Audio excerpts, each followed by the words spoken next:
Warden, Principal here at Cathedral, and I'm introducing this time Father John Zahn, our chaplain, who will lead us in prayer.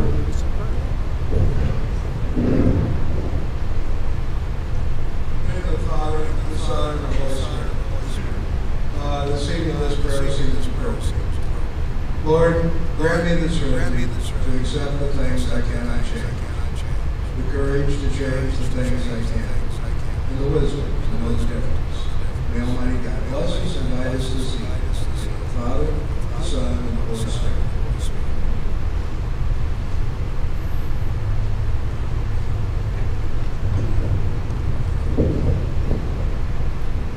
We always start our day at Cathedral with a quote from Asel Moreau, who was one of our founders of Holy Cross Order. And I thought today's quote was very appropriate for this assembly. And today's quote from Father Moreau was, "We can count on God's help if we can devise means for making virtues attractive to young people." Let me read that again. We can count on God's help if we can devise means for making virtue attractive to our young people. What we're talking about today, I would not call a virtue. The virtue would be defined, as far as I'm concerned, as moral excellence. Underage drinking is really the opposite. It's a vice. And it's not something that I think we've been able to handle all over the world. But I think we take one step at a time. We're going to make a dent in that. And we've got a number of students throughout our state and the world that need us. That need us to let them know what it means to be excellent with having the moral virtue. So we're bombarded with messages, I know. If you read yesterday's Indianapolis Star, the headlines at the front page stated, "Cracking down on college drinking." Then you go into page 10, and there's a whole page there about what's going on in our colleges with underage drinking. So we certainly have a challenge here at Cathedral High School. We're going to tackle it head on. We need your help. We had an assembly not too long ago with our students, so we're really following up on that today because we need your help as parents. So what we're saying here at Cathedral is going to mirror what you're saying. So with that, I'd like to introduce one of our vice principals, Kathy Sam, who will introduce some of our presenters and also their school program.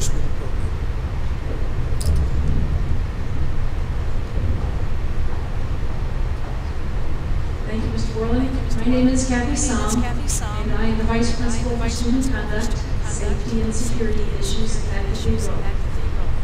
Last spring, we had a speaker come to Cathedral, and if any of you watched the video that was presented after our students went to the assembly, you would have seen Chris Herron.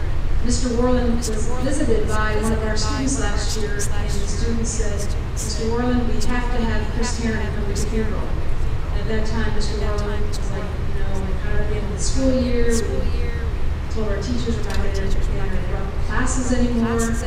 We really don't, we're probably not going to be able to do your guest speaker. The student was adamant, just adamant. He said, "Mr. Worland, we've got to have this speaker come to Cathedral. My friends need to hear him." And it took Mr. Worland back a bit. And he later learned that it's pretty expensive to have Chris Herron come. And the student said, "Don't worry about it. I will raise the money." That's how adamant the student was about having Chris Herron on campus. So we did. We had Chris Herron come in, and he spoke to our students, and it was incredible. And he had a couple messages. Basically, the one that's up here is to try to tell our students, be yourself. Don't mask yourself with alcohol or drugs. Be yourself. Have the confidence to be you. And that was pushed throughout the rest of the school year at Cathedral in different ways, shapes, and forms. The banner that's up here, we had that up at all of our assemblies. We had t-shirts about Chris Herron, the purple color. We had a day in this school year wearing purple for our students. And so that was a very important message about be yourself and to not mask yourself. And so that assembly was just incredible. So this school year, already in the fall, we had another second assembly. Some wonderful speakers came to speak, some from college, some of the alumni, some were our current students, some were from our community. And you could have heard a pin drop for 90 straight minutes. The students were just riveted by the stories. And I think it's because it was real. It wasn't anybody coming in with a rough dog saying, don't drink. No, it was their classmates, their friends, alumni, teachers that told real stories. And so we basically had many students, parents give us positive comments about the assembly. It is online, and we welcome you to watch that video because some of the things you're going to hear today, some of the speakers are the same, but only about 20%. The rest of it is geared towards, of course, you as parents. Well, the whole meeting tonight is for you. But that's kind of where we're at. This is not a knee-jerk reaction to any specific event that took place. This is going to be an ongoing program.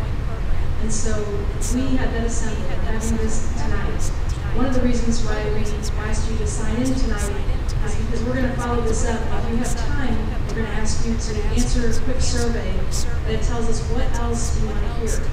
Tonight you may walk away and say, wow, I received so many tools from my parenting toolbox. I'm excited to move forward, but I wish they would have talked about this. We want you to tell us because we want to have another program. We want more programs for our students and for you. And so please be open and honest and tell us what we're doing good, what we're not doing so well, and we'll move from there. The first speakers are the most important in my book, and they're the students. So as the students will come forward, these students are seniors, and I don't know why God brought me certain students this year because there's probably hundreds and hundreds and hundreds of them in the Cathedral community, currently at Cathedral. But these students, when I went around to a couple of students, I was asking, I need to have a couple of students talk. The ones who have chosen to never mask themselves, to always be themselves, and to help us understand why they chose to be alcohol and drug free for 4 straight years at Cathedral High School. And what was it that allowed them, their self-confidence, their parents, what is it that helped them make that decision to be alcohol and drug free? So I'm going to ask each one of them to introduce themselves, tell us a little bit about what they do at Cathedral, and then to answer that question, why are you able, what is making you strong enough to go 4 years and just be alcohol and drug free? So we will start with whoever steps up. Hi, I'm Connor Ice. I'm a senior. I'm one of the captains on the football team. I'm here mentoring, I'm in student council. And the reason I don't drink or use drugs is just because I have goals that I've set for myself, and I just don't feel like if I use drugs and alcohol, it's going to ruin my chance of reaching those goals. And also, I think I'm pretty close to my family, and by using drugs and alcohol, it can not only hurt me, but hurt others that are important in my life. And so, I just try not to do that. Hang out with the right people, like these guys and these guys.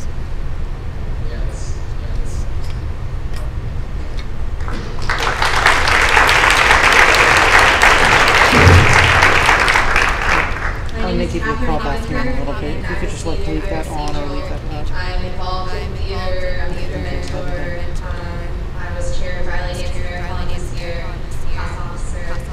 And I choose not to drink or do drugs because honestly I'm just happy with my life right now and my friends, my family life and everything. And I don't need anything else. I don't need anything to mess that up. I like what I have right now.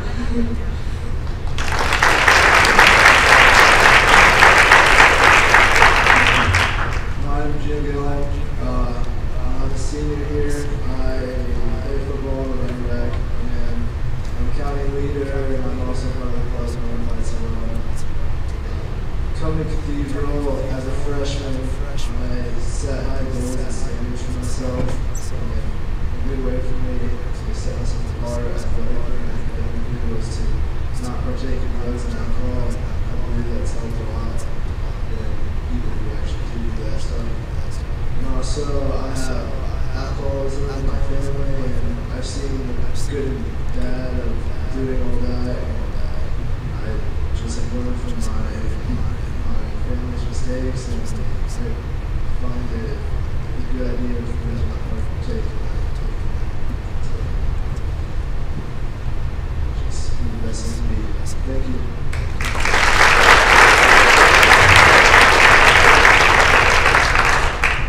Samson Levinson, I'm the senior wide receiver on the football team. I'm also a great mentor. The main reason why I choose not to play ball is my own. Because I just like my personality, how it is. I don't feel like I really can change it for no reason. I wouldn't want to let that my teammates. And period of time, I got a brother, girls, and alcohol, and so that's respected. That's respected. They respect you for that. I like that decision. It's a good feeling. Because once your friends respect that, it's all good. It's all good.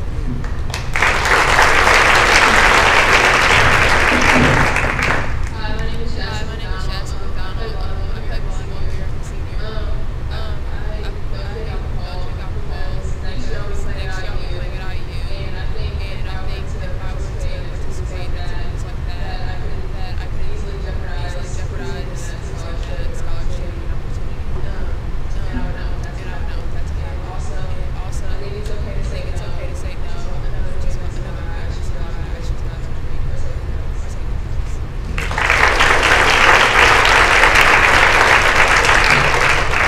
I was talking to Jasmine this morning, and another question kind of popped up in my head. I asked a couple of them to address this question. I get many phone calls from parents saying, you know, my son or daughter is choosing not to drink, but they are social outcasts, and they're not invited to parties, they're just feeling lost. And so I asked a couple of the students to come up and talk about that. How did they kind of work through those 4 years, especially that sophomore year when they start getting their license, kind of getting together and going out. How do they handle the feeling that many of your students might be dealing with today, to not be accepted in those cool groups or cool parties or whatever you want to label them? And I think they have a good perspective on how they handle that.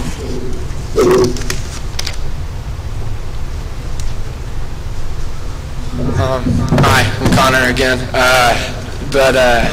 You know, when people, when you're at parties and stuff and they ask you to drink, like Samson said, and when you say no, people respect you for that. And, they're not going to be like, oh, I'm not quit chickening out. It's the right thing to do. And ultimately it's going to help you. And, when you see people doing it, you can be like, that's wrong. You can think that in your mind, and ultimately that you're making the right decision for yourself, for your family and for your friends. I just think it's the right thing to do. I mean, everything that they said, it can be put into this question. You're happy with who you are. You're having fun, just being yourself, and you're not trying to use alcohol or drugs to mask who you truly are. But yeah, again, it's just the right thing to do sometimes. It doesn't make you a bad guy when you make mistakes like drinking alcohol or using drugs. It's just how you handle it for the future, and it'll help you in the long run by just saying no, and but yeah, just ultimately it's gonna help you in the future.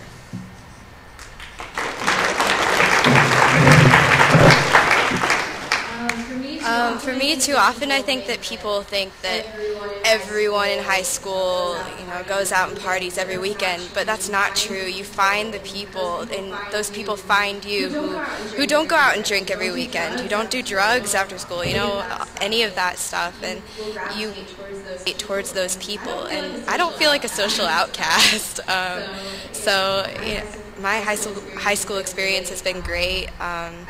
And I think also part of that, the people who do choose not to drink, not to do drugs, they're not saying things like, oh, you drink, you're such a bad person, or anything like that. People make different choices, and we all recognize that, and you respect what they decide to do, and if you can try to change that, or you can just keep to yourself. And I've just had a really great experience without any of the excess, so.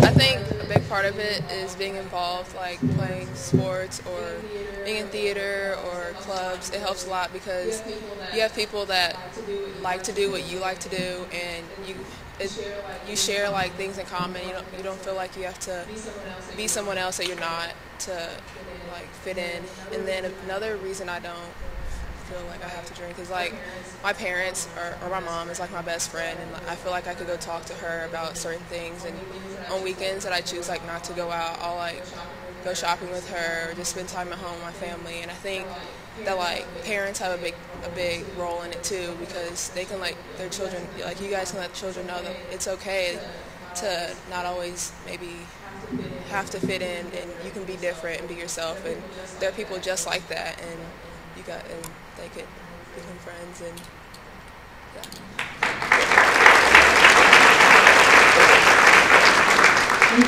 Thank you, students. You can go home and do your homework. You can stay for the panel discussion.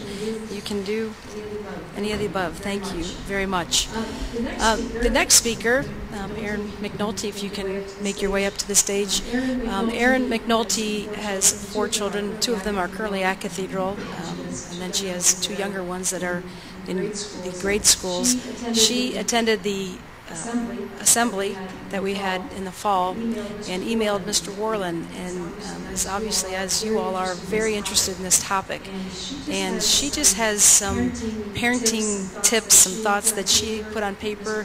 Mr. Worland thought, what a great addition to this assembly. And I think you'll hear this is one way to go about it, and we don't know the perfect way to go about parenting, but you might get some ideas, some thoughts, some tips that you, again, can take home and share with your children. Thank you, Kathy. Thank you, Kathy. And as Kathy said, that there is really no perfect way or no right way to parent, and Tim and I are finding that out as we go along. We've made mistakes, as our kids have made mistakes, and we've had many learning experiences. We have Oliver, who's a junior, and Timmy, who's a sophomore. Some of the things that we instituted when the kids started high school is after 8th grade summer, we cut off sleepovers. And that it's a very limited experience when they get to have a sleepover. And we have felt that that has really eliminated a lot of the problems, because they have to come home and face us on the weekends. And they are young enough, I feel like they're going to have that experience in college. They're going to be able to go out on their own and have sleepovers whenever they want in college and be away from us in 4 short years. And we just feel like them coming home to us at a reasonable hour on the weekends is one way to eliminate a lot of the problems. We also monitor their social networking sites. We thought we were keeping up on them on Facebook, and then they move on to Instagram and Twitter. There's always something that they're one step ahead of us. But we try to monitor their activity on Facebook and Twitter and just stay engaged and know their friends and welcome them into our home and just be there when they come home on the weekends as well. So if Tim and I have social plans, we try to be home, one of us or both of us, when they are getting home, just to check in with them and make sure that they're in good condition. So, and like I said, we're not perfect parents, and we certainly don't have perfect kids. We've had our incidences, but they know what our expectations are. They know what our rules are. It's some pretty severe consequences, and we really feel like that has eliminated a lot of the problems. So, thank you very much.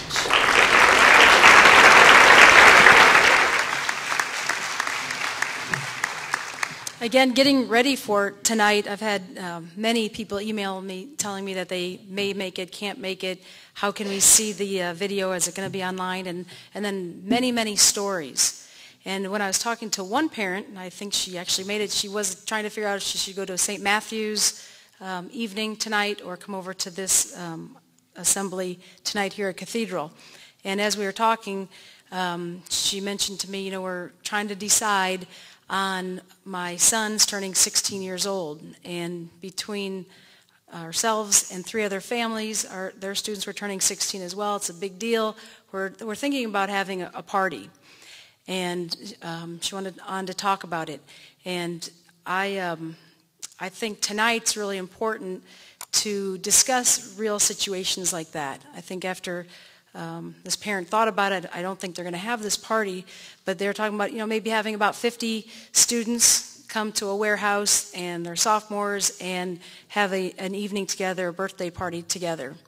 And many families have done these types of things, and they find themselves in very difficult situations. And with Twitter, with Instagram, with email, and all the different types of social networking that they have, there is just no way parties end up, if we want 50, they end up at 50 unless you take extreme measures to be sure that that party is safe. The number of parties that, I guess we call them parties, that we have that are open like that, students will bring in their own alcohol. And vodka seems to be the one that is very popular right now. The students would rather drink vodka than beer. It's cheaper, it's easier to bring in, it can go into a water bottle, it can go into your purse, it can go into your backpack, it can go into the guys' sweatshirts and the hoodies, and you can just drink that vodka and you're good for the night. And so with that thought, if you are ever thinking about a party, maybe think again and decide to just have Uncle Tim over and have a 16-year-old little cake and have a small little 16-year-old party and move on to the next day. But if you do, there are so many precautions we ask you to take because this is our problem. Cathedral's problem, your problem. It is our responsibility. That was the second message that Chris Heron said, is that you need to do something. We don't need to sit back and say, well, that's Susie's son, or that's Cathedral's problem, or I heard about this, I'm not going to do anything about it. We all need to do something. And so if you're going to try to have a gathering, maybe keep it small with your child's best friends and some of their, if it's boy, maybe some of their girl friends, and keep it small. But if you are going to try the larger party, make sure that you have plenty of adults. We had a party earlier this year. Many of our students were cited. There was just one parent in attendance there, and 80 to 90 students showed up, and I don't think she was ready for something like that. And it's not her fault, and it's not the students' fault. There's going to be a small birthday party, but the students come from all over. It's not just Cathedral students. Other students hear about a party, and even when it's going on, they start to Twitter, hey, come to this party, hey, come to this party. So if you're going to try to have a party, I would highly recommend that you have many parents help you chaperone. You should take all backpacks, all belongings, all McDonald's cups, all Starbucks cups that may appear that they're walking in just coming from Starbucks. Usually there's many times when our students are walking in somewhere that they have their alcohol in a cup, and they just walk right on by and get into some place. And I'll read a story to you in a second of that happening at a Cathedral event. But the other thing you can do is have a specific guest list. And we had a parent last year that their daughter had a party and wanted it to keep to 30 guests, and the parent said, give me all 30 names. And all of a sudden all these cars started pulling up. Kids are standing at their cars. They'll come to your parties and they'll stay at their cars. If they see there's a lot of parents, and they'll try to do some of their drinking outside at the cars, or they'll come and go back and forth in and out of their cars. So you don't ever want students to come and go from your party. But this parent specifically had these students check their name off. So who are you? Susie Smith. No, you're not on my list. I'm sorry, you're going to have to leave. And you are going to have to leave now. And he played the bad guy role while his daughter was inside enjoying her friends. And so that the next day when the kids at school are like, oh my gosh, your dad was really tough, she wasn't out there dealing with it. She could say, yeah, I can't believe him. He should have let you in. Or, she can work her way right through that. But that way, That list is made, those students can come in, and we're sorry about the other students, but those are the only students that are allowed into my party, because it is your life, your house, your future, your students' future. And so I thought that was a wonderful way to handle it as well. And again, if you have a party and students are coming over, take their backpacks, have somebody at the front that's strong. What happens so often, and this is so often in my office, is the parents get into that struggle with their child. So you're having some kids over, all of a sudden your basement's full, and you're not feeling comfortable, you're feeling things are getting a little out of control, you feel pretty strongly that there's alcohol there, and you're in this conversation with your son or daughter, and it becomes a battle between you and your son or daughter, like, don't do anything, Mom, that won't be cool, everyone will hate me, don't do anything, just let me handle this. Well, these children are children. They're not capable, they're not mature enough to handle something like that. So of course they want to stay cool. Of course they want to stay, out of the fray of being the one that narked on everybody. So you have to stay as the parent. You have to be the one say, I don't care what you say, I'm handling this and I'm handling it the way I'm going to handle it. Whether that's calling the police, whether it's calling parents and not letting anybody leave, but there's a lot of ways that you can help your child not get into that conversation with you, cool or not cool. You don't care when you think there's alcohol at your house. Do something, and do something that's strong and that takes charge. That would save a lot of problems.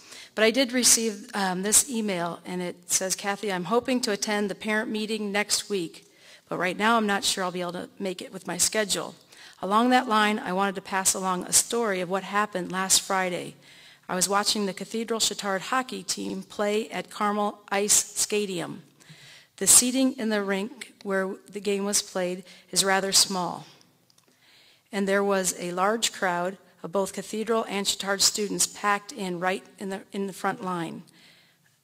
As some of the students were walking in, I was quite surprised by the students' comments, knowing that a line of parents were standing in a row of seats right behind them.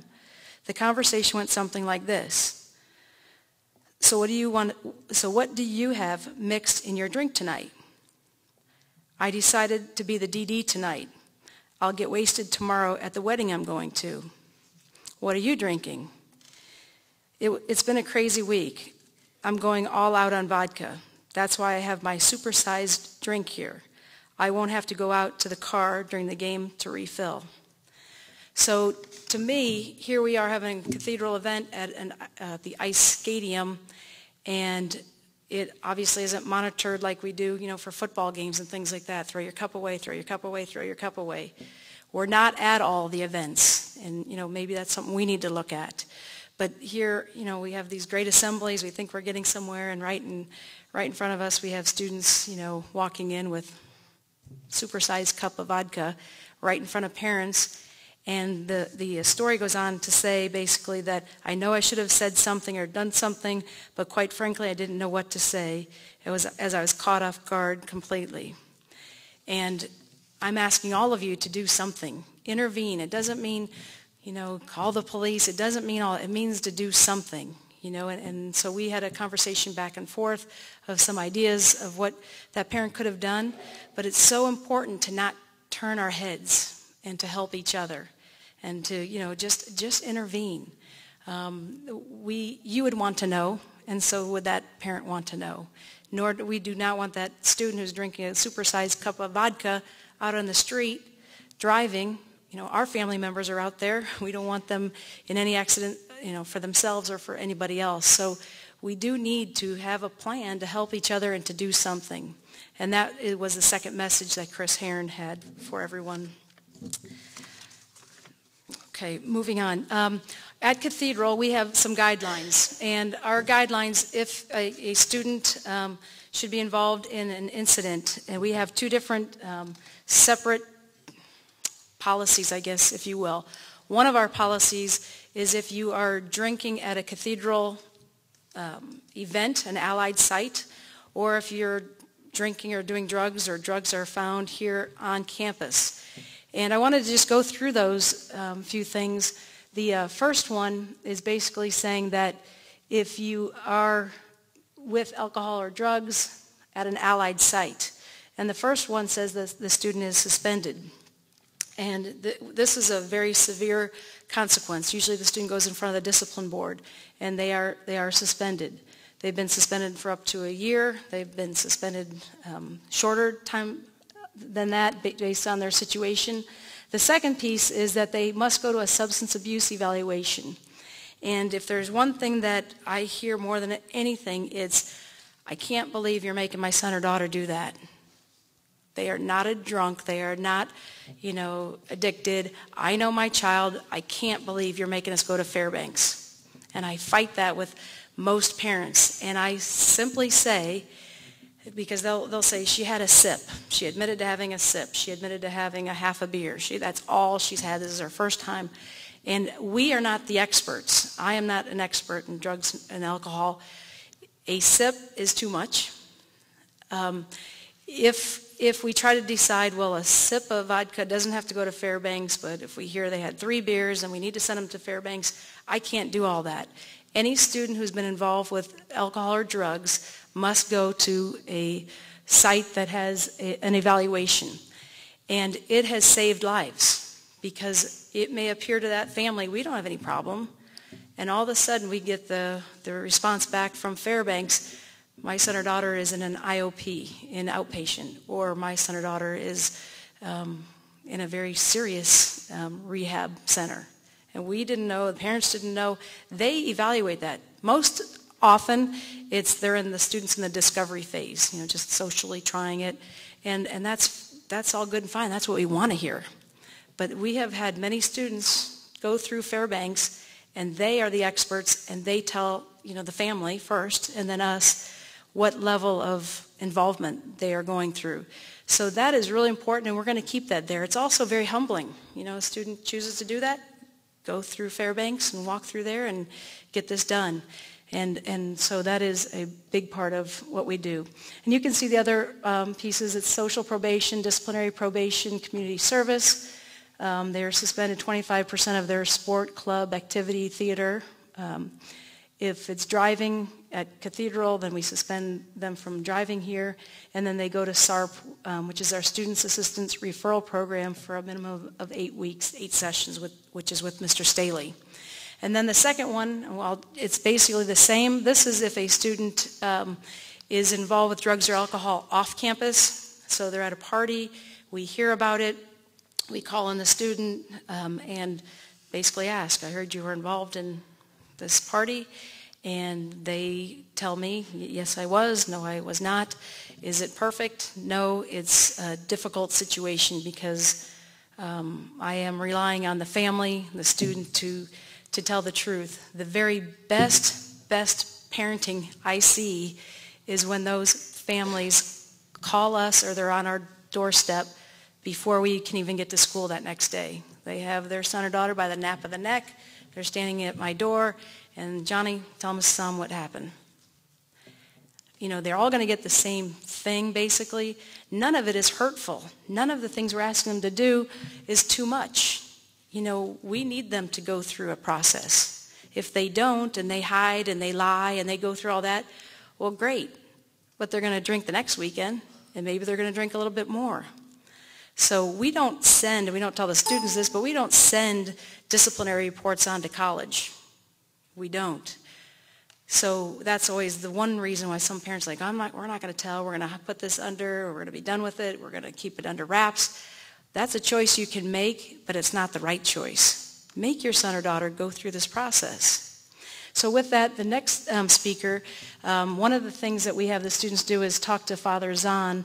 And Father Zahn is new to Cathedral, pretty new to Cathedral, but he is going to share a story with you, and you'll see why we ask the students who have been involved in drugs or alcohol to have at least one meeting with Father Zahn.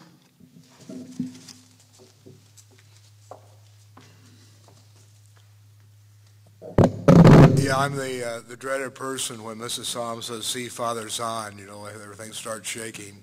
The reason I guess, or know that they asked to see me, is that I make no I'm an alcoholic, and drinking was became a problem for me well after I was in priesthood. I've been ordained 40 years.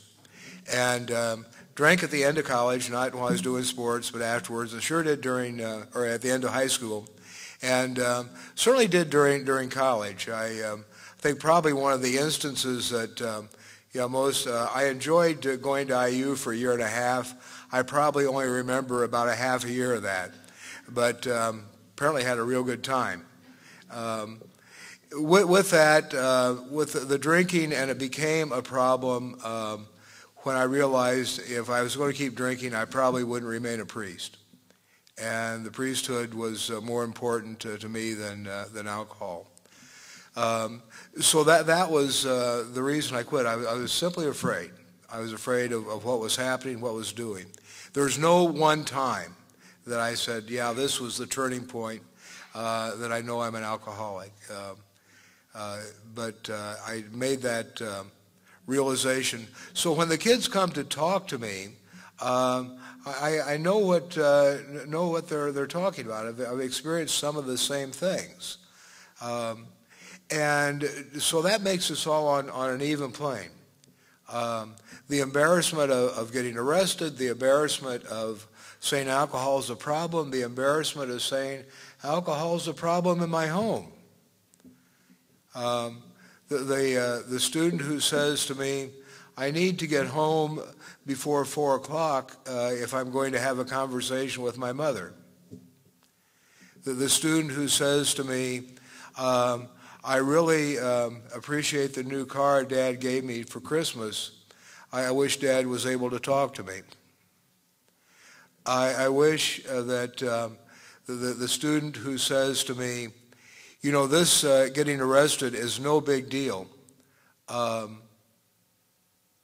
If I was in another school, it wouldn't be such a big deal. And I'm able to look that student in the face and says, the reason it's a big deal here is because we love you.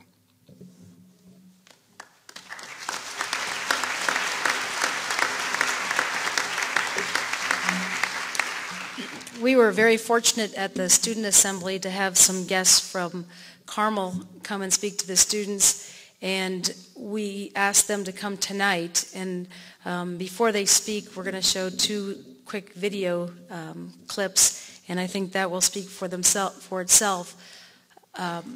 When they talked to the students, they had one message. I asked them to come tonight and to talk a little bit more about warning signs so that you could listen to their story and maybe you could hear some warning signs that you might recognize and think a little bit deeper about.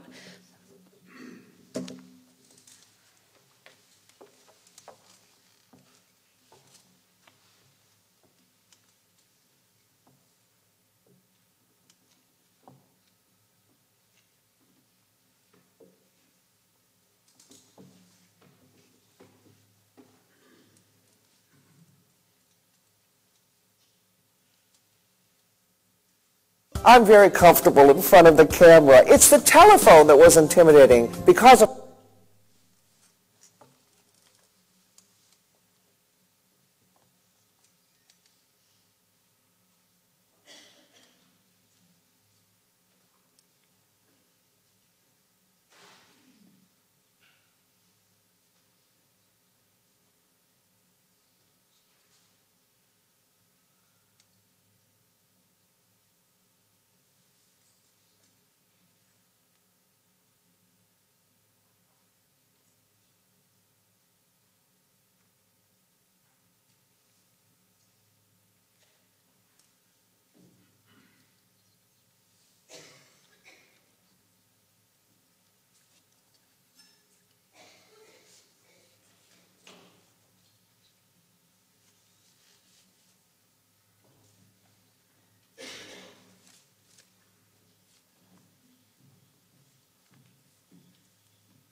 while Mr. Davis tries to pull at least one of the two video clips up, the first one was, and you can look it up on Google, but it was Brett Finbloom, whose parents are here tonight to talk to you. A morning newscast is about from Carmel High School. Your weekend forecast, and make those plans. The 911 call, it's 6 minutes long, is on Google, and it's riveting. And the reason why I wanted you to hear that tonight is because you can hear how the students at that party handled the situation.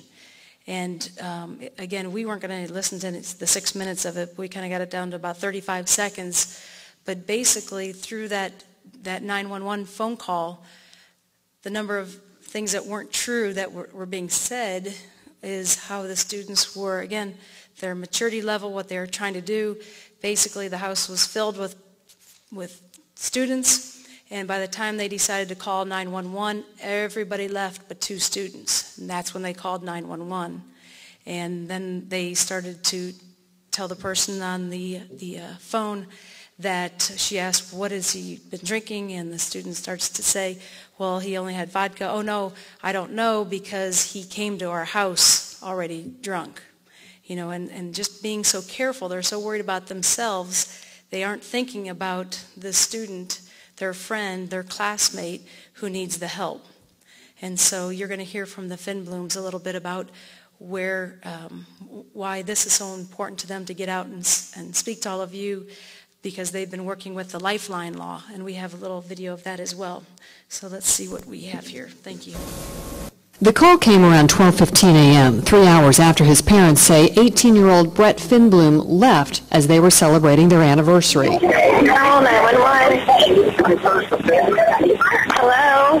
For nearly a minute, no help, no cell service in the house. I hear you. What's the problem? Okay, I'm coming outside right now.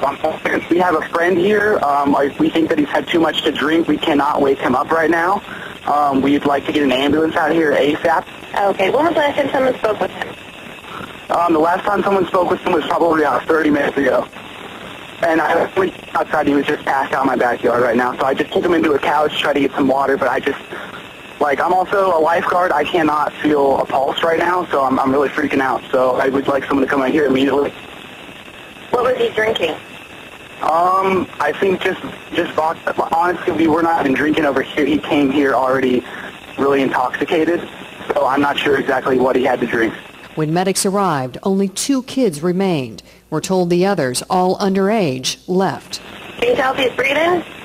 I honestly do not think he can. Okay. I cannot feel his breath right now. He does see.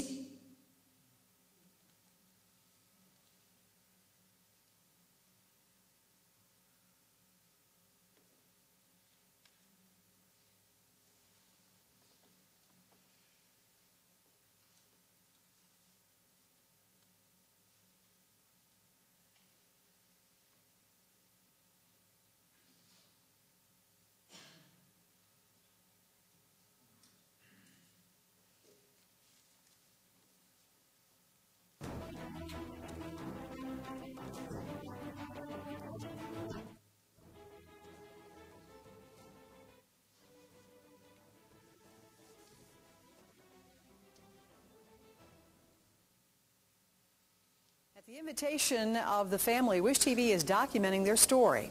We were there for Thursday's visitation, where a long line filed past the casket for several hours. Tonight, we return for the funeral. 24-hour News 8 anchor Karen Hensel reports on their heartbreaking loss and hopefully lessons learned.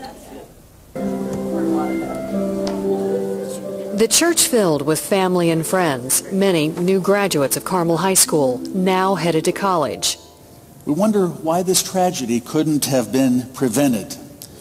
One day, Brett is gathering all of his things up to go to the University of Oklahoma this next week, enjoying the end of summer after high school graduation with his family and friends.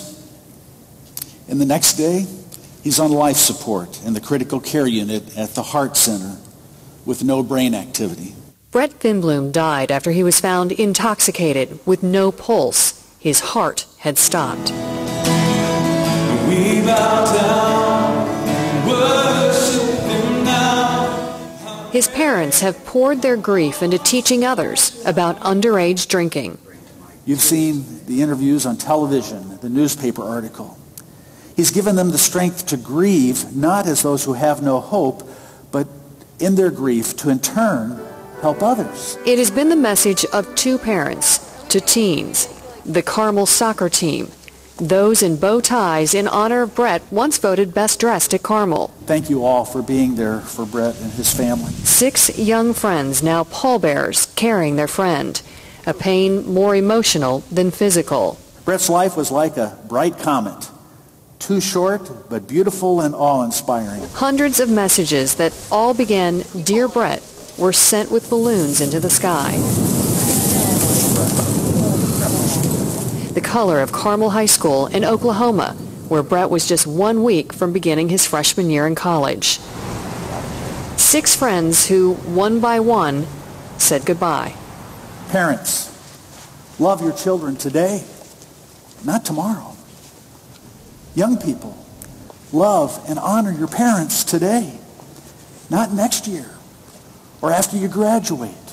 And there is new meaning in final words in a text message from Brett to his dad. 3 simple words that you will always cherish. I love you. Please welcome. Now, we Mr. heard and Mrs. from Carmel Finley. Police this afternoon. They say the case is still under investigation.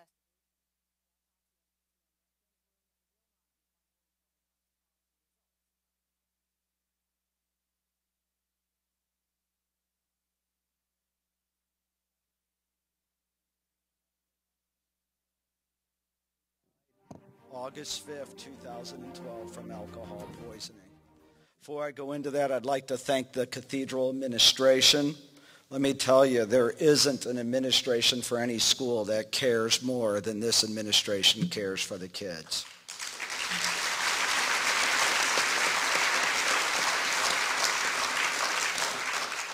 A little bit about Brett. He was 18 years old. He was a scholar athlete, varsity soccer player. As I said, he won best dressed his senior year at Carmel High. He was extremely popular with all the different groups at school. He loved working with the handicapped kids, and he was physically strong. Brett was sensitive, compassionate, would even hold his mother's hand in church. Brett wrote a tweet on June 30th, 2012. Tell someone that you love them. You never know when it will be your last time seeing them. He was a typical kid, like many of the kids that attend Cathedral. That night at 9:15, Brett went to a friend's house to say his goodbyes. As they said, he would be leaving for the University of Oklahoma in a few days. What Brett didn't know and what he didn't expect is that that would be his last goodbyes. We still don't know for sure what happened, but we do know is Brett made an initial mistake to drink, and that was a bad decision. It impaired his decision making, which then led him to drinking a lot more, which became a fatal bad decision. I'm sure Brett felt alcohol poisoning could never happen to him. After all, he was smart and strong. But one thing to know and to tell your kids, underage drinking can get anyone, can make a smart person be stupid. We don't support the use of alcohol, and Brett's death was caused by his bad decision. However, based upon what we have learned, we strongly believe that the other kids at the house had the opportunity to help him and call 911. However, they didn't do it at the right time. They cleaned up the house, and all but 2 of the kids left. The kids feared they would get in trouble. The kids did not know about the Lifeline law, which Dawn will talk about in a second. With all of this, though, we still want to say again that we don't condone drinking, and Brett caused his death.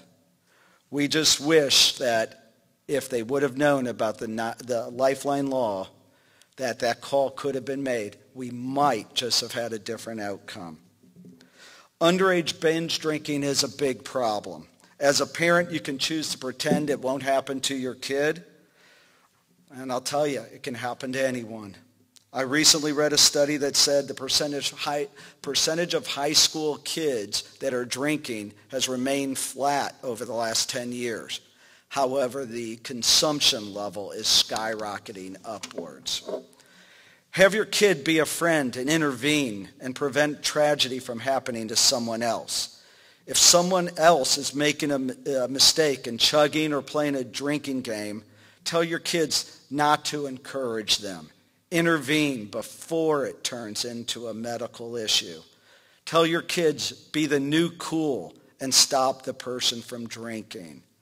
To many kids, laying someone down on a couch is the right thing to do. I probably have talked to 150 kids, and most give that answer. Trust me, it's not the right answer. That's what happened to Brett. Have your kids save a life. I wish someone had done that for Brett, because I can't begin to describe our sadness. We hope you all join in and help change the culture and the mentality of the kids, because it is a generation problem. It's a problem in all the schools. Thank you, honey. Good evening. You may be thinking as you're sitting here tonight that your child wouldn't make such a bad decision as our son did. But there can be peer pressure or a simple bad decision.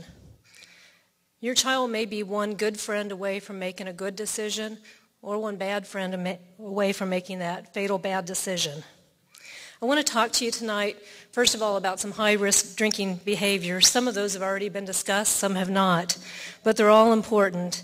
And if you may recognize some of these behaviors, heard about them, or you may need to ask your child about them and kind of get an open dialogue going with them and do it in your own parenting way that you think will get the point across to them. The dangerous behaviors, some of those are chugging, drinking games, shots, funnels, pong, drinking to get drunk, that mentality, driving after drinking or being the passenger with a person who has been drinking, drinking a lot fast, going to parties where they know their friends are going to get drunk, combining alcohol with excessive caffeine. This can be very dangerous as it can trick you into thinking that you can drink more alcohol than you really can. I also want to talk to you about when to call 911, when you should tell your kids that they should call 911 if they are in a social situation where there is drinking and mistakes are made and their friend or someone there needs to have help. They should call 911 if the person is unable to stand or walk, or if it's very difficult for the person to stand or walk. If they're hardly aware of their surroundings, or if they're having difficulty breathing, if they've passed out, or they seem very drunk, if they're experiencing fever or chills, repeatedly vomiting, or their skin just doesn't look right. I want to talk to you also about the Lifeline law that's been mentioned here a little bit by my husband and perhaps by some others. But first of all, before we talk about the Lifeline, I want to say one important thing, and that is talk to your kids that you hope they will never need a lifeline, because a lifeline is something that is a float on a rope that you throw to somebody when they're drowning, when they're sinking. And your kid does not want to be drowning or sinking and need that lifeline. But because of the Lifeline law that was authored by Senator Merritt in recent months, and it has become the law in Indiana, the person who makes the 911 call and anyone else who helps the caller, who stays at the scene, who cooperates, will not be charged with underage drinking. The law makes it clear that your child can do the right thing in an emergency and can be there for their friend. And I hope that you as parents will have this discussion with your teens so that they know that you would want them to do the right thing. Advise your child that if they have a friend who needs medical help, that they should not be afraid and run, that they should do the right thing for their friend, because the thing that they should be the most afraid of is if they do run, because then they will have to live with their conscience for a very long time. Yes, Brett would have faced potentially underage drinking misdemeanor charges. And we wish that he had faced those charges. that he had had real life consequences. If Brett was here tonight, he would say that he wished that he had those consequences in life. So I want you to take away with you tonight 3 basic things to tell your child that they should do in a situation where medical attention is needed. And that would be to, first of all, call 911. Secondly, to stay at the scene. And third, to cooperate. Also, I'd like to talk about some things that Brett would want you parents to know, things that could protect your children. When you have kids come to your home and they're bringing in the water bottles, check those water bottles. And if you have any inkling that it's not really water in that bottle, trade them. Take that bottle away, give them a new fresh bottle of water. If you have a walkout basement, be particularly careful and make a rule that nobody enters or leaves from that walkout basement. They must come in through the front door. To have a discussion with your teen about what is drunk. Many seem to think that you're not drunk unless you're passing out or throwing up. We told Brett what we thought drunk was. We wish that we had had more discussion with him on what he thought drunk was. Ask your kid if they've ever been to a party where someone has passed out and what was done. Talk to your kid about what they would do if somebody would pass out. Let's change the mentality here. Let's change the standard and not make it to lay them on the couch. Let's make the standard to call 911. When your kid has friends over, invade their space a bit. Don't be afraid to walk in on them. It's your house. And they probably would actually like that. And if they don't, it's good that you're walking in. Kids are putting vodka into water bottles because it's much easier to transport. Just take that bottle of vodka with you in a water bottle than to carry around a 6-pack of beer. If you have any doubt as to what your kid's doing, they come home one night, their eyes look a little red or something, their speech seems a little off, or they're a little extra talkative perhaps, take them for drug testing the next morning. Already drug and alcohol testing. Alcohol testing can be done the next day as well. And you should be prepared. Have the names of facilities. There are several around here that you can call and know their hours and just take them into there the next day surprisingly. Check tweets and Facebook and Instagrams, and you can do that by either setting up your own and being their friend or monitoring theirs, or just have them hand over their device to you. And they may say, oh, that's not fair, you can't take my phone from me and look at my messages, but you know what we've done with our daughter now, who's 13, is say, well, here, you can have our phone. And you can check ours out. It's probably going to be pretty boring. But finally, one last thing to perhaps talk to your kid about is the impact on others. Because I definitely do not think that Brett thought that he was going to die from this and the impact that it would have on so many people.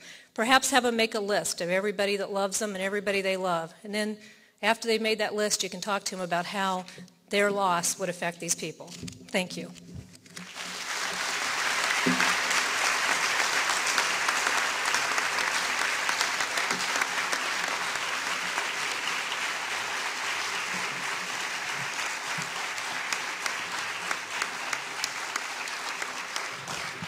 Thank you.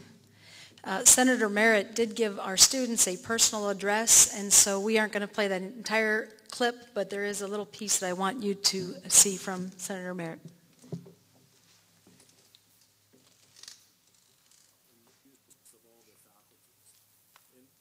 you know, you've seen this before. And what this law would allow is that if someone is not in charge of all their faculties and they're sick,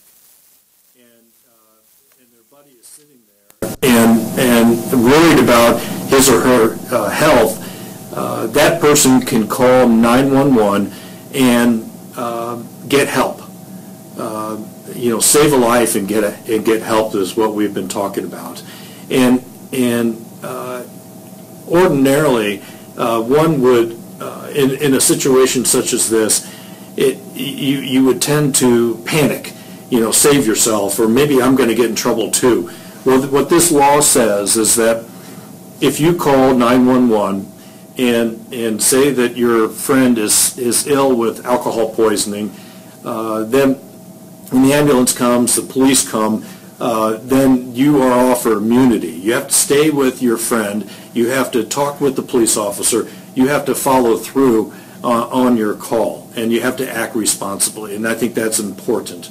If you've had drinks, alcohol, you do have immunity. And I want to emphasize to you all, this is not incentives to drink.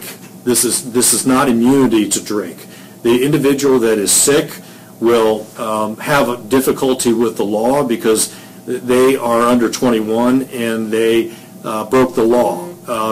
For someone such as yourself, you will have immunity, and we're trying to incentivize you, encourage you to help save your friend. And that is the essence here. Sometimes we don't make the best choices in life, and sometimes we make mistakes. And I'm not endorsing the consumption of alcohol. That was powerful. I don't even think a lot of our teachers were aware of that new Lifeline law. And so we do want you to help us pass that law to your friends and let our students know that. Again, you know, we obviously are for no drinking, but there's going to be times when your student could be in a situation and they should feel confident and know what to do. And so that's why we tried to educate them on this Lifeline law. Our next speaker is Mike Walensky. He's been the voice of the Irish football team. Unfortunately, he's here to talk to us today. He lost his daughter on August 23rd, and I want him to tell you a little bit about his story.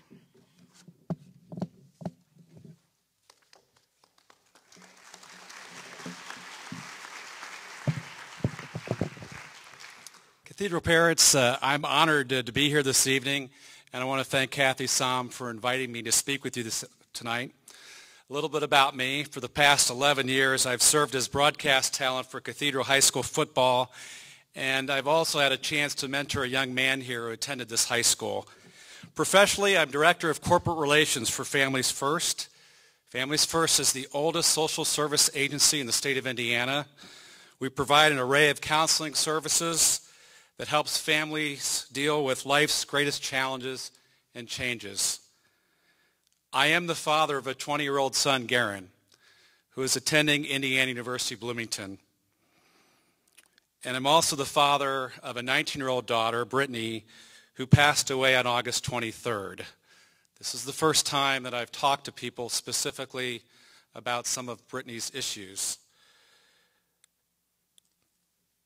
She battled a drug addiction, and through her life, I learned about unconditional love. I loved her as my daughter, but I could never, ever enable her addiction, her disease. Tonight, I choose not to talk much about my children because I want to speak to you directly, the parents of Cathedral High School students. This evening, instead of talking about football, we're going to talk about the game of life. Because you see, in the game of life, parents can either be spectators for their kids or they can be active participants for their kids' lives. Either you make the choice as parents to be accountable to your children and your family, or you serve your own interests, and then you leave everyone behind. These are the choices that you have to make. Research shows that when families have the opportunity to eat together, to pray together, and play together, they have the chance to minimize some of life's toughest challenges. However, being a participant in your kids' lives is not easy. We all know that. As parents, marriage is not easy either. And for some adults, being a single parent and raising kids is no bargain. And believe me, I've had experience with all of this. However, being involved in your children's lives is the right thing to do. and it helps our children become better adults. And having both parents in their lives is the best recipe for success. The truth is that there are no shortcuts or clear-cut answers to successfully raising children. It takes a lot of hard work. And when it comes right down to it, who else in this room would want to parent their children or child but you? Let's be honest. We brought these kids into the world, and it's our responsibility. It's our responsibility to help guide them along the way. My late grandfather would often tell my mother that if we each put all of our problems in a backpack and then we stood in a circle with all of our friends and neighbors and everybody else that we work with, and we threw these backpacks in the middle of the circle, we'd probably want to keep our own backpack. Because if we knew what was contained in all the other ones, we'd invariably keep our own. So if we make the choice to parent our own children, how are we going to remain engaged in their lives when our own is so busy? Let alone our kids are at an age where they believe they have all the answers and know all the right people. I don't know all the answers, but I sure would like to think that I can help. So let me share some ideas and points to ponder for all of us. First, do your children right now, do your children know who you are? Do they know what you believe in? They know what you enjoy doing? Do they know what your goals are in life? Do you know who they are? Do you take the time to get to know one another? Do you sit down and talk to them? Do you ask them what they want to accomplish? Do you, parents, do you prioritize your time to get to know your children's friends? Do you know where these kids live? Do you introduce yourself to your children's friends' parents? Think about this one. When your children were toddlers, when they were really little, didn't you know who their playmates were and where they lived? Do you set curfews for your children? I would say that it's not too difficult to set a reasonable time for your kids to come home, or if your kids are staying at someone's house, to have their parents call you, their friends' parents call you, to make sure that they are at home safe and sound. Most importantly, you have to make your kids accountable for their actions. Poor choices are not acceptable. Poor choices are not acceptable. Because for every poor choice, there is a lasting consequence. And if you're having trouble with your kids, are you willing to find the appropriate help for your family? The fact of the matter is, are you going to take action? Or are you, as parents here, sitting here today, are you going to let your child self-destruct? Whether you are under one roof or not, parents must be on the same page. Put your egos aside and do what is best for your children. Be your children's parent, not their best friend.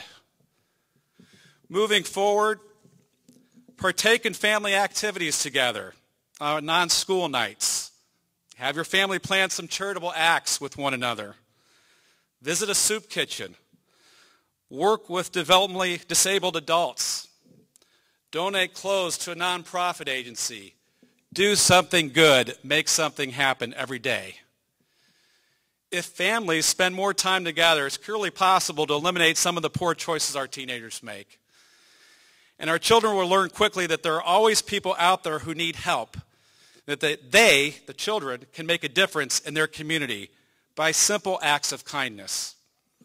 But the most difficult task of parenting is taking a stand when you know your kids have made bad choices.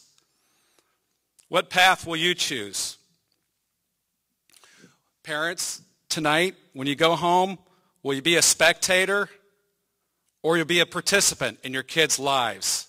For example, if your child comes home from a party and no alcohol was served to minors at that party, what course of action will you take? What will you do if you find a bag of marijuana in your kid's room? If you find pills or needles in your child's backpack, will you be silent? If you witness your kid shoplifting at a department store, will you take action? And what if your child brings a group of undesirable friends over to your home and you find the next day that many valuable items that you own were stolen, like television sets, jewelry, vacuum cleaners? What will your course of action be? I can tell you that you have the choice today, and we've always had that choice, to either be a spectator and sit quietly while this all happens, or you can take a stand now and get involved in your child's life. Whether you turn to law enforcement, clergy, professional counselors, friends of your family, some folks here tonight that you've met, the choice is yours to make. Let me say that from my personal experience, I'd rather make the tough choices and get involved in being the participant in my kids' lives. If you haven't figured it out by now, if you don't take a stand, you are going to lose. To me, your choice is clear. Make a commitment now to be an active parent in your children's lives. Be willing to make some tough choices. Put your egos aside and do what is best for your children. Teach your kids how to give, not to take, and make them accountable. All this said, I believe if we can save one life, it is as surely as if we have saved them all. So again, Kathy, thanks for allowing me to share with you this evening. And if I can help in any way, please ask. Thank you.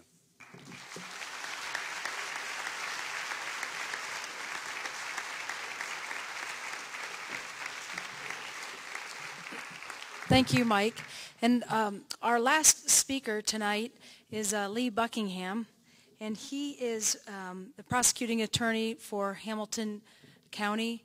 And we wanted him to come in and talk to all of you and, again, give you some tools for your parenting tool chest, if you will, and to listen carefully to some of the possible situations he could talk about, but what you could be facing, if you have students at your home and there's underage drinking, and then what your student, whether they're under 18 or 18, what they could be facing. And I just really believe that he could help us understand also from a police perspective, if you are in a situation, what you could do to help yourself before it gets out of control and it harms you forever. Lee Buckingham.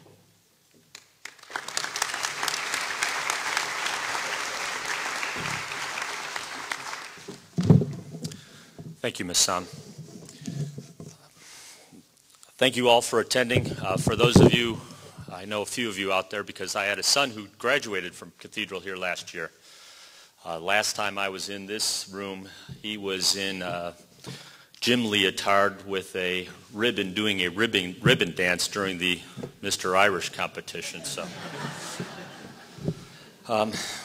when Ms. Sam contacted me a while back to be part of this presentation tonight, I obviously was more than willing to do it, not only because my son graduated from here, but because unfortunately I've had to play the role of prosecuting several students from Cathedral over the last couple of years, not necessarily directly, but my office. And ultimately, when we fail as parents, and we all do in different ways at different times, that's where the legal system steps in. When Ms. Sam and I were talking earlier today, and she was kind of giving me the lineup of who was going to be here presenting today, and she indicated I was going to be last, I kind of saw my role as being the enforcer at the end of the presentation. If all else failed, then you'd have the strong arm of the law that would pound down on you. But the reality is, anything I can do to anybody that would be dealing with any of these types of crimes doesn't compare at all to what you heard from Mike and the Finblooms. That's the reality. Tragedy happens when people start doing stupid things. And people often start doing stupid things when they start using drugs. And I didn't say drugs and alcohol, because alcohol is a drug. We as a society treat them very differently. And the law, in a lot of ways, treats them very differently. But the reality is, alcohol is a drug. It acts quickly, and on our students who are not very good at making decisions to begin with, I think we all can agree that, by and large, high school students aren't the best decision makers. And when you throw alcohol or another drug into the mix, it just goes down the tube. A couple of statistics I'll share with you. Don't want to bore you with too many, but the reality is approximately over the last few years, the average number of people under 21 years of age who have been prosecuted either as adults or juveniles for illegal consumption is approximately 800 to 900 people in Hamilton County alone. On average in Hamilton County, we've prosecuted approximately 17 to 20 people for furnishing alcohol to a minor, and approximately 12 to 15 people on average per year for contributing to the delinquency of a minor. Now you may say, what are all those things? Very briefly, illegal consumption includes the possession of an alcoholic beverage by someone who is a minor, consuming it or transporting it on a public highway when not accompanied by at least one of his parents or guardians. Punishment for that is a B misdemeanor. That's punishable by up to 180 days in jail and a fine of up to $1,000. Furnishing alcohol to a minor, that's a C misdemeanor for illegal consumption. A B misdemeanor is for furnishing alcohol to a minor. And that really doesn't apply to any of us, because there's a special crime that applies to all of us here in this room. And for those parents who think that they want to be the cool parent, or they want to be the parent who provides the safe place and the safe way for kids to drink, you need to think about this. Contributing to the delinquency of a minor. A person at least 18 years of age who knowingly or intentionally encourages, aids, induces, or causes a person less than 18 years of age to commit an act of delinquency commits contributing to delinquency, a Class A misdemeanor. However, the offense described in subsection A is a Class C felony, punishable by 2 to 8 years of incarceration if the person committing the offense is at least 21 years of age. That's all of us in this room who have high school parents, or who are parents of high school students, and they knowingly or intentionally furnish an alcoholic beverage to a person less than 18 years of age in violation of the code section when the person committing the offense knew or reasonably should have known that the person furnishing the alcoholic beverage was less than 18 years of age. Some of you may have heard about, what's his name now? The former quarterback lived in Zionsville a few years back. Jack Trudeau decided to host a party, decided to take all the keys, was going to host this responsible party, and ultimately ended up looking at a C felony. I believe it was reduced down to some form of misdemeanor ultimately in the plea. But the reality is he committed a C felony. He probably paid some attorney thousands of dollars to deal with this case because he, for whatever reason, whether he wanted to be the cool parent or whether he thought that was the best way to handle it, decided to do this. I'm here to tell you, as the prosecuting attorney, it's not the right thing to do. I think we all know that as parents that it's not the right thing to do. Unfortunately, some people make poor decisions even as parents.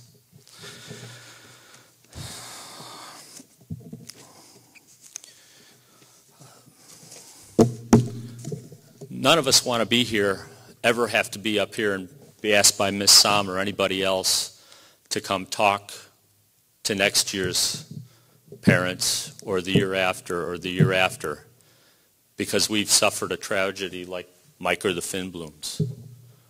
But the reality, if we make poor decisions in our lives and allow our students to continue making poor decisions, it's possible. And no sound of clanging bar doors shutting is going to scare you more than the sound of a casket going down into the ground. The first time I heard about the Finblooms was Sunday afternoon, I think about the time they were trying to make the decision and or make arrangements for their child to be an organ donor. I was on the way back from Wisconsin, having participated in a miniature golf tournament that my son and I annually participate in. We were on our way back, and the coroner called me. And he was telling me the situation and asking for advice on certain things. And as I was getting the facts, I repeated them out loud. One, I always like to make sure that when I'm getting facts in a situation like this, that I understand and I'm getting all the facts and comprehending them correctly, so I want to repeat them back. But in this situation, I was doing it for dual reason. My son was sitting next to me, and I wanted him, as he was getting ready to go off to college in 2 weeks, to hear about this situation. Because many of us have students who are going to have opportunities to make very poor decisions, and none of them have any clue that that first poor decision can lead to that line that will end up in somebody being dead. So we have to be the tough guys. We have to be the people who are the ones who help them make the wise decisions. Ultimately, none of us want to be facing what Mike and the Finblooms were facing. You have to, ultimately, you'd count it a blessing if you had to come and see me or one of my deputies. And that's the sad reality. But the reality is that's a much better alternative, and it's not a good one. So please do everything you can to work together to make sure all of your students make wise decisions. I thought the comment by the parent to not have overnights, as tough as that may be, is probably going to prevent a lot of opportunity for their students to make very, very poor decisions. Nothing good ever happens after midnight, and no sleepover for high school kids ever ends before midnight.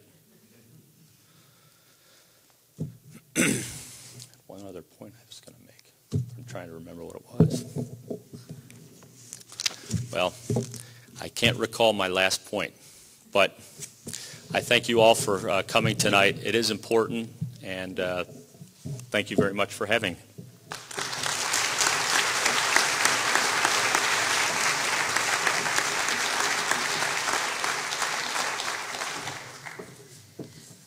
Thank you.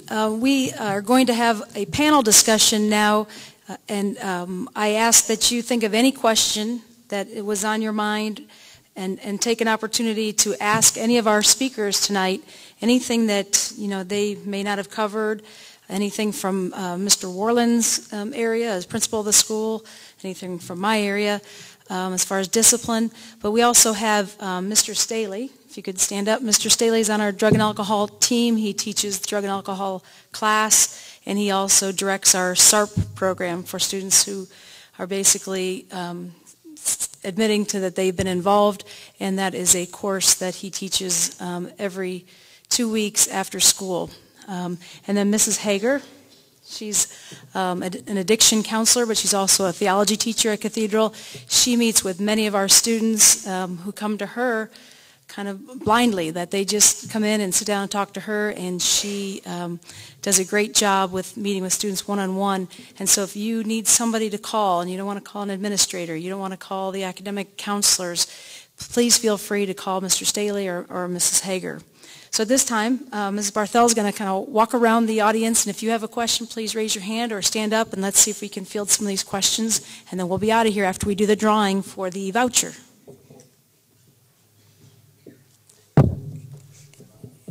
Yeah, at the bottom, push that. Hold it in for a second. Anybody have a question out there they'd like to ask?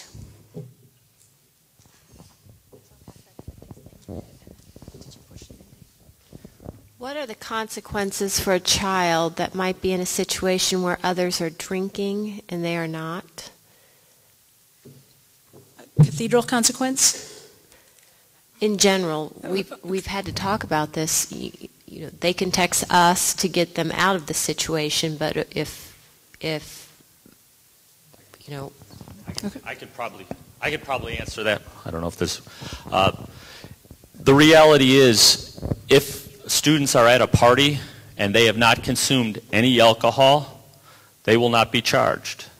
There's not if they're there with minors and they did not furnish the alcohol, they're not hosting the party or didn't go and provide the alcohol, merely showed up to the party where drinking was going on and did not consume any alcohol, there would not be any legal consequence for them. I've had many cases that are presented to us where there's a party and the police show up and there are 22 kids at the party, 18 of them ultimately either have the smell of alcohol on their breath or PBT positive. They PBT some kids and they show 0.00, and those kids get sent home, or their parents are called if it's after curfew, and their parents come and they don't go to the jail or have to come in to deal with the judicial system.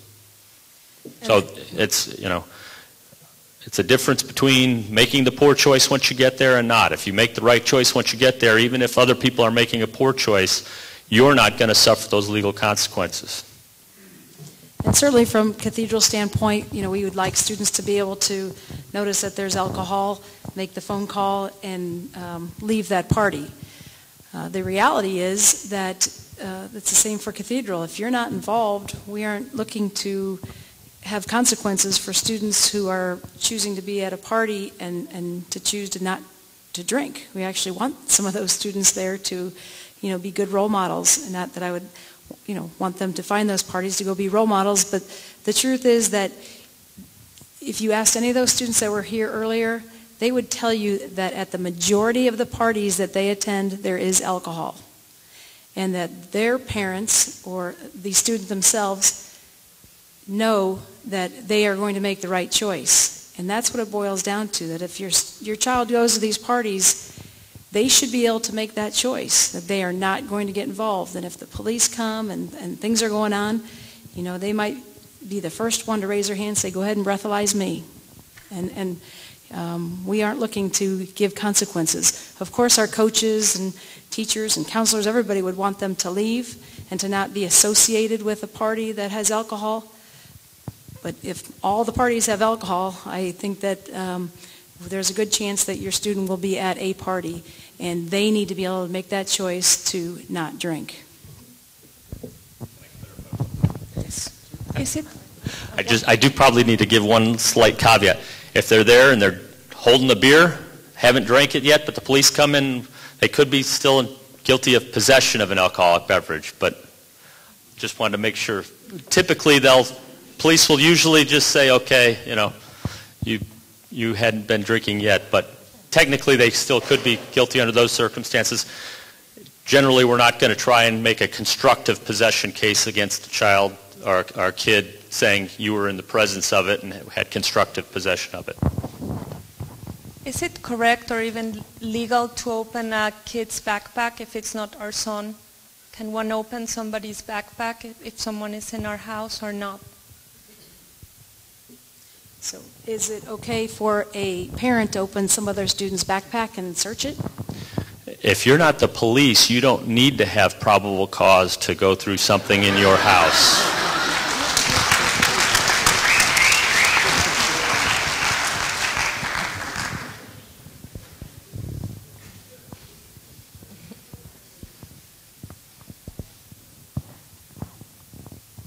All right, if you're on this side of the room, you have a question, get ready, because we're going to be on this side.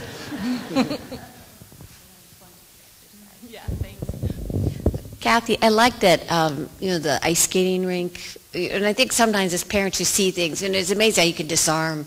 I mean, even with young kids, they get talking crazy, does a mom exist, But I would love some idea of that ice hockey situation that might be appropriate without going too strong with that. You could just gently say something that, as a parent, because you don't want to humiliate your kids, in that. So I don't know if you have any ideas or suggestions if we encountered something as a parent, we're witnessing it, to kind of diffuse or help redirect it in a way. Or do we just wait, and deal with it, pass it on? Right, and that's the situation I was talking about earlier about you don't want to humiliate your child. I would say go ahead and humiliate your child if you feel that there is a child drinking alcohol, and confront them. I just would. I would say I heard what you were saying, and I'm not comfortable with you having a drink in this cathedral function, and I'm going to ask you to throw it away. Now, they may not like that. They may, be disrespectful, and what are you doing? But you tried to do something. If you hear students saying they have alcohol in a glass, then you should do something, and you should confront them and say, I heard your conversation. I'm not comfortable with this. There's a security guard over here at the corner. I'd rather you just throw it away before I go get that security guard and they test your drink. I don't know if they can or not, but you can say some things that you're asking them to get rid of it because you heard their conversation. And I agree with you there, but I also think that sometimes we need to do things with an element of kindness, even though they're wrong.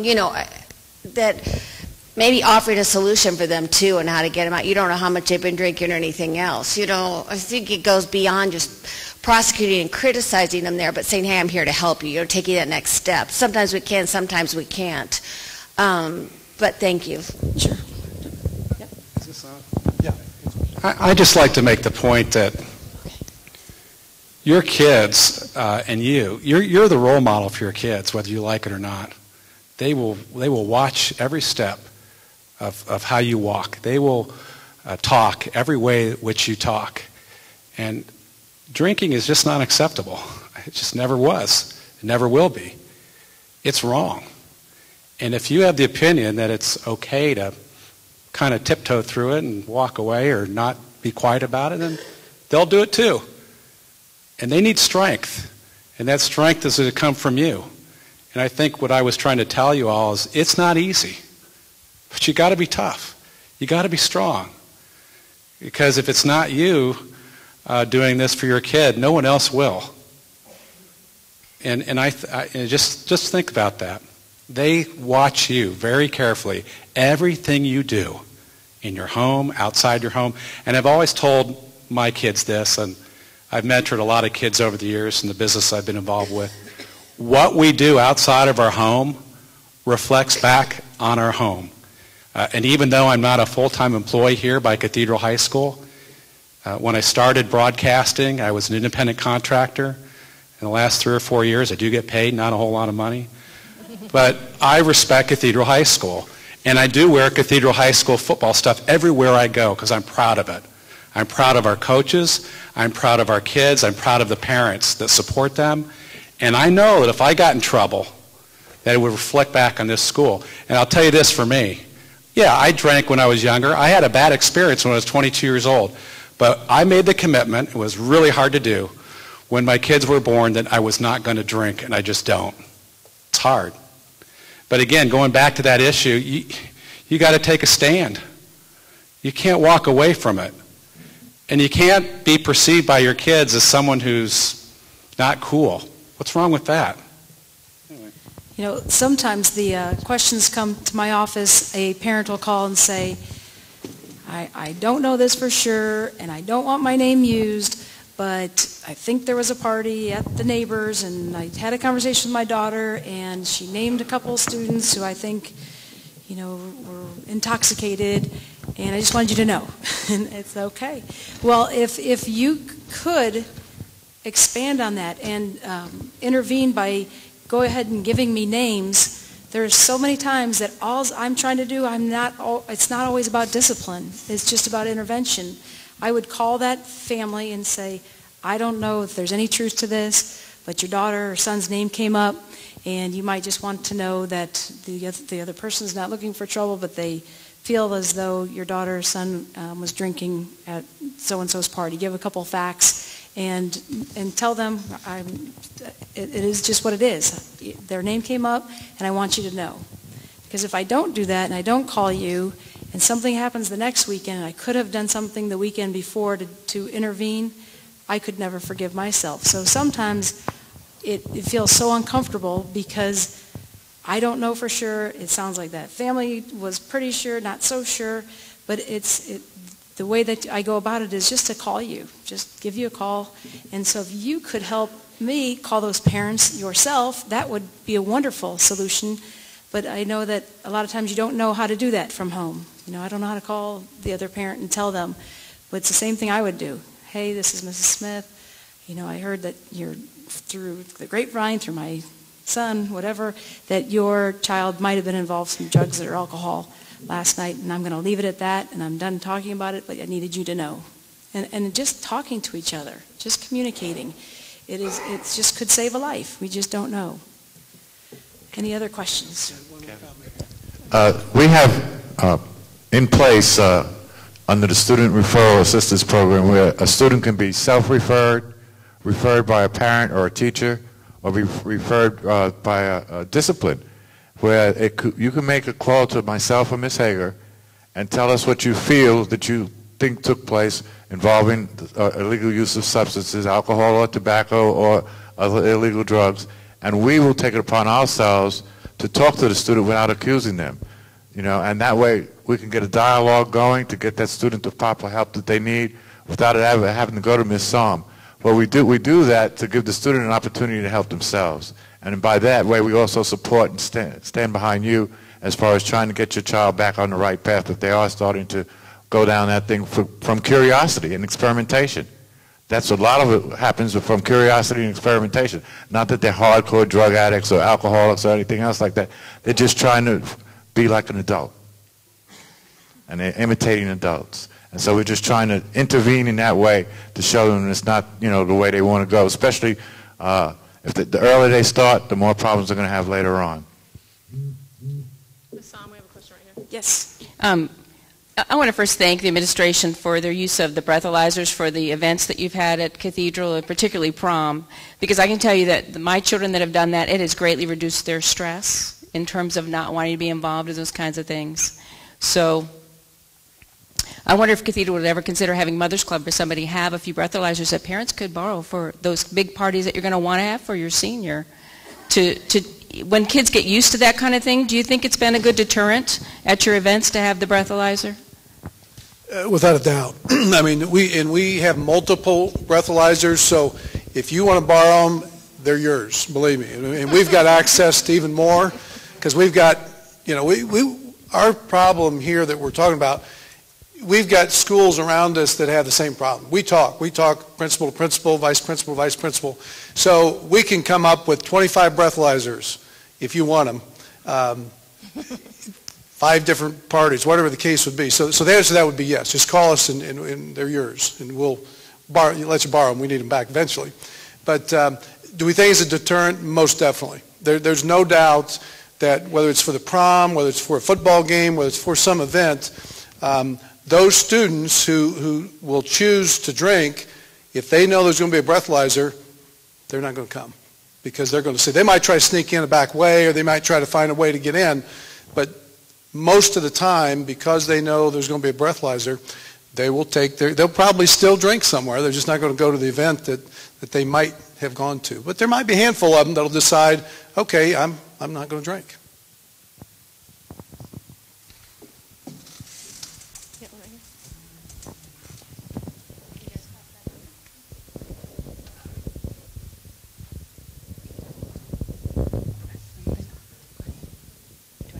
It's on. Okay, sorry. I just had a question legality-wise. If you do have children at your house and you have not furnished alcohol or anything, but some kid did get it in without you knowing, what are the legalities for the parents in that scenario at their house? Well, with most respect to most crimes, there's a knowing intent. You have to have some intent or knowledge of the event. If you truly have no knowledge, then you probably will, in the eyes of the law, not be criminally culpable. Doesn't mean that you won't have, police questioning you and have to potentially hire. We've had cases where, unfortunately, over the last couple of years, there have been some tragic consequences to high school and college-age students in Hamilton County, one of which a couple years ago was a former Cathedral student who was then a college student. That family, I think, ultimately didn't get charged, but they hired an attorney and had to probably pay lots of money to that attorney to represent them, to basically establish that they had tried to do everything correctly, and this individual had showed up at the party or showed up at their house. It was not a large party, but a small gathering. It showed up already in a state of intoxication and then left without their knowledge prior to a tragedy occurring. So, ultimately, there's knowledge required, but the investigation is going to determine whether you knew. I think I saw a hand up over here. We'll take this last question, then if you have questions that you just have in your mind, we will have a part on the survey, if you don't mind filling that out, and give us, again, your thoughts, some areas that we didn't cover, and then any questions, then I'll make sure that one of these folks answer your question. In light of the comments made regarding we are the best models for our children, will Cathedral ever consider eliminating alcohol at the adult events held on campus? I attended the trustees' dinner last month, and there was an open bar in the cafeteria, full view of students who were there. Not that they were partaking, but I have always been confused by the amount of alcohol served on our campus in front of minors. I think that's an excellent question, and there are a handful of events that we have here that we do serve alcohol, and that's the best way to help us as administrators, as school leaders, hear that, because that's telling us that our constituents, those of you who send your precious sons and daughters to this school, have a strong opinion about that. So that's a great start, just to be able to talk about it. And have we discussed it? Yes, we have. And it'll come up every year. Obviously, we can start with our Shamrocktion, which is a big party that raises money for tuition assistance, but that has come up every year. We debate that discussion. Even an event that raises a lot of money, That's it, and it'll come up again this next year. And it'll come up, and a decision will be made, and the decision has been, we serve alcohol at that. But there are a number of other events that we do, and the more we hear that, the more we're going to have to take that into consideration, and it's an issue that we're divided on. I'll just say that. I wouldn't say that there's 100% of those of us, whether it's on our board, whether it's on administration, we're not in agreement on what we should do. So that tells you it's a split, but it's like anything else. If our constituents say, we want to have a vote in this thing, believe me, our board, myself, any other administrators are going to listen to you. So let us know your thoughts and feelings as those decisions are made.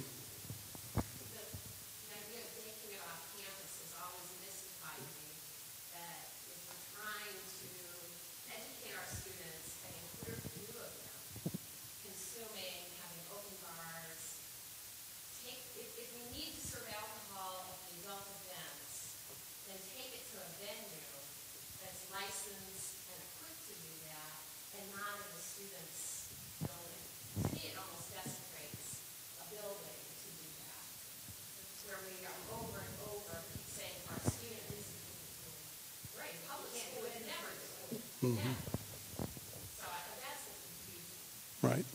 Believe me, I'll take your comment in the strong consideration. We'll keep that up front and center. Well, I want to thank all of our guests and all of you for being here tonight. If you could give them one more round of applause, I'd appreciate that.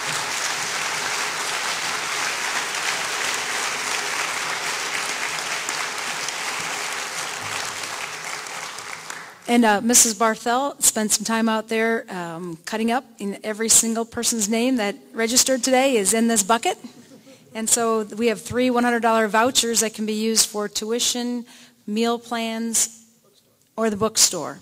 And so Mr. Worland will pull the 3 names, and he'll say who they are. And if those 3 people could just come up and see Mr. Worland afterwards, he will take care of all the details with that. But thank you so much for being here.